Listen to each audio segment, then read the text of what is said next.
Est-ce que vous avez remarqué qu'avec l'élection de Donald Trump, il y en a qui sont super contents et d'autres qui sont super vénères? Je vais vous expliquer quelles sont les qualités et les défauts du nouveau président américain.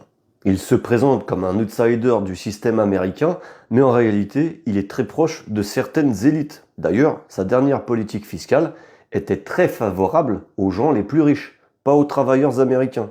Il se prétend grand défenseur des valeurs conservatrices et traditionnelles, mais en vérité, dans sa vie personnelle, dans son comportement à lui, beaucoup de choses laissent à désirer. Il dit lutter contre les lobbies, mais lors de son dernier mandat, encore une fois, il n'a rien pu faire contre les lobbies pharmaceutiques et de la tech. Il entretient des rapports étroits avec Israël. N'oubliez pas qu'il a déménagé l'ambassade américaine à Jérusalem.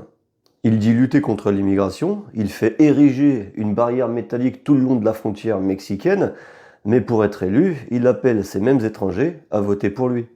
Enfin, il est un soutien inconditionnel aux forces de police, malgré les bavures. Ça, c'était pour ses points faibles. Maintenant, on va s'intéresser à ses points forts, à ses qualités. Il a la volonté de protéger la souveraineté nationale.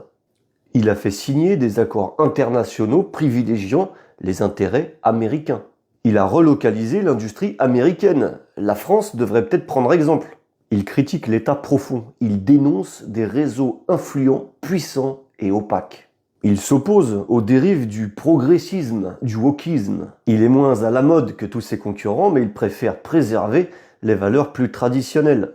Il est méfiant vis-à-vis de l'OMS et des grandes entreprises pharmaceutiques. C'est d'ailleurs sous sa présidence que les États-Unis se sont retirés de l'OMS.